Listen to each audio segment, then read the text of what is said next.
नमस्कार दोस्तों, मैं डॉक्टर रविशंकर गौड़ अपने होम्योपैथिक चैनल होम्योपैथिक उपचार में आपका हार्दिक स्वागत करता हूं।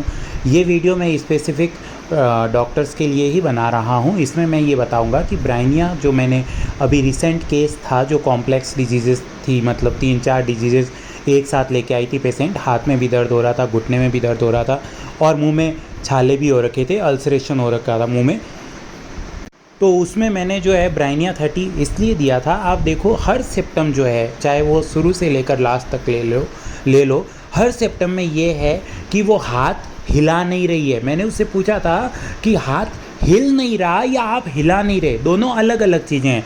अगर वो ये कहती कि हिल नहीं रहा तो मैं ये लगाता डिल्यूजन सीज्ड एज इफ, है ना। लेकिन उसने क्या कहा, उसने कहा हिल नहीं रहा है, हिल नहीं रहा है। इसका ऐसा नहीं है, वो ये कह रही थी सर मैं हिला नहीं रही हूँ। उसने कहा, उसके वर्डिंग से हिला नहीं पा रही हूँ, लेकिन उसका फील ये था कि वो हिला नहीं रही थी, जानबूझकर नहीं हिला रही थी। क्योंकि वो इसलिए नहीं हिला रही थी क्योंकि अगर वो हाथ को थोड़ा सा ज़्यादा हिलाएगी तो उसका दर्द बढ़ जाएगा। इसलिए वो हाथ को बिल्कुल नॉर्मल मूवमेंट से हिला रही थी। अगर ऐसा नहीं होता तो उससे घर का कामकाज भी तो नहीं होता। लेकिन उससे घर का अगर वो जाम हो रखा होता हाथ, तो घर का कामकाज भी नहीं होता। लेकिन जाम नहीं हो रखा था, वो धीरे धीरे हाथ से काम कर रही थी। जब घुटने दर्द की बात आई तो उसने कहा कि बैठा भी नहीं जाता है। मतलब अगर हम ये लें, बैठा भी नहीं जा रहा है, घुटना एक जगह जाम हो गया है, तो फिर यहाँ हम इसकी बात को सीज्ड, डिल्यूजन सीज्ड समझ सकते हैं। लेकिन ये डिल्यूजन सीज्ड नहीं है। जब घुटना मोड़ना होता है तो वेस्टर्न टॉयलेट में भी बैठने पर घुटना तो मोड़ना पड़ता है ना। ये वहाँ बैठती है और बाकी के भी उठने बैठने के काम जो है वो कर रही है। ऐसा नहीं है कि नहीं हो रहे, लेकिन ये बड़ी सावधानी पूर्वक वो काम कर रही है। अब यहाँ पर हम छाले की जब बात देखते हैं तो छाले की बात में भी इसने ये कहा कि सर मुझे पता है कि मुझे छाला होगा, इसलिए मैं वहाँ जाना अवॉइड ही करती हूँ।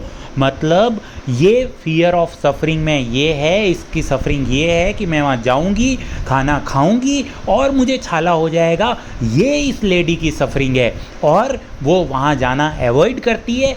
इसको एस्केप अटेम्प्ट्स टू कहा जाएगा। अब इसी चीज़ को दूसरी चीज़ में देखें, जब उसको छाले हो गए हैं तो इसके बाद में ये लेडी जो है वो दूध और दही से रोटी खा रही है। ये लेडी सब्जी से रोटी नहीं खा रही है। क्यों नहीं खा रही सब्जी से रोटी? Because she suffers from fear of suffering. फिर इसको सफरिंग है कि अगर मैं दूध से रोटी खाऊंगी तो मुंह जलेगा नहीं, सब्जी से खाऊंगी तो जलेगा। इसलिए इसने वहाँ एस्केप कर लिया और जो है रोटी खाने का तरीका बदल दिया, सब्जी को छोड़ दिया, दही और दूध को खा लिया। अब देखो, जो मेंटल स्टेट पे दवाई देते हैं उससे होता क्या है? उससे होता ये है कि आपकी जो वाइटल फोर्स है, वो वाइटल फोर्स जो कि फ्रीली फ्लो नहीं हो पा रही, किसी इन्फ्लुएंस के द्वारा, किसी इमोशनल इन्फ्लुएंस के द्वारा वाइटल फोर्स का फ्री फ्लोइंग ऑब्स्ट्रक्ट हो जाता है। तब क्या होता है कि जो पैथोलॉजिकल एजेंट होता है वो आपकी बॉडी में फिजिकल लेवल पर इंजरी कॉज कर देता है। इंजरी तो हमेशा होगी, हर इंसान को होगी, चाहे वो अच्छा हो चाहे वो बुरा हो, है ना। अगर बारिश आएगी, बारिश में आप भीगे तो आपका टेम्परेचर डाउन होगा, ठीक है, और बॉडी फिर से आपके बॉडी में हीट प्रोड्यूस करने के लिए ट्रैम्बलिंग करेगी। ये एक कटु सत्य है। ये चाहे साधु होगा तो भी होगा, राक्षस होगा तो भी होगा। लेकिन बात क्या होती है? बात ये होती है कि जितने भी इंजरियस एजेंट हैं उन सभी इंजरियस एजेंट के प्रति वाइटल फोर्स को जब पैथोलॉजी क्रिएट हो जाती है बॉडी के अंदर, तो वाइटल फोर्स जो है वो वाइटल फोर्स उस पैथोलॉजी को हील करती है।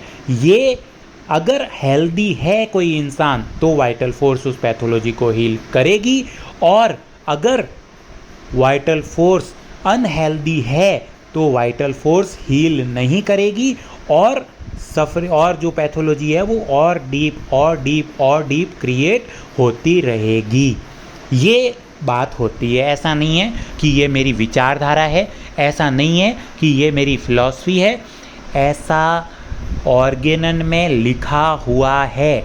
आप अगर एक एफोरिज्म से 291 एफोरिज्म तक पूरे पढ़ोगे तो मैं दावे के साथ कह सकता हूँ कि आप मेरी बात को नहीं झुठला पाओगे, आपको मेरी बातों की सत्यता समझ में आ जाएगी।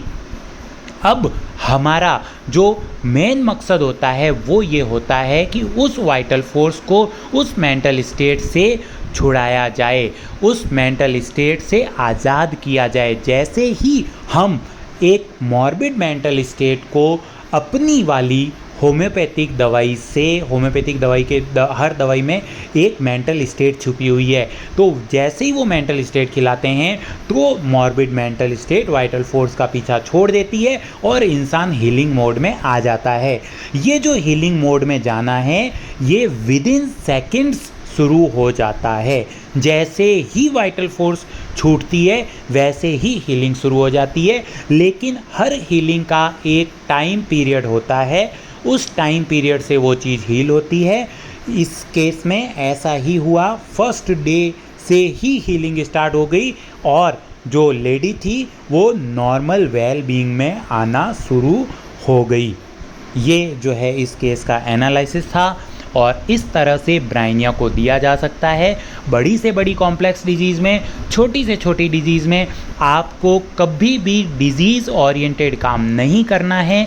आपको पेशेंट की वाइटलिटी क्यों ऑब्स्ट्रक्ट हो रही है और अभी एट प्रेजेंट किस तरह की मॉर्बिड मेंटल स्टेट में पेशेंट जी रहा है, अगर आप उस मॉर्बिड मेंटल स्टेट को हटा दोगे तो ये भी हो सकता है कि अब आपका पेशेंट पूरी तरह रिकवर हो जाए और ये भी हो सकता है कि एक मॉर्बिड मेंटल स्टेट को हटाने के बाद में पेशेंट वेलबींग की फीलिंग में चला भी जाएगा, लेकिन फिर से दूसरी मॉर्बिड मेंटल स्टेट सरफेस पे आएगी और फिर आपको उस दूसरी मॉर्बिड मेंटल स्टेट को हटाने के लिए दूसरी दवाई देनी पड़ेगी और इस तरह से कार्यक्रम चलता रहेगा और फिर जो है वो पेशेंट कंप्लीट क्योर में जाएगा।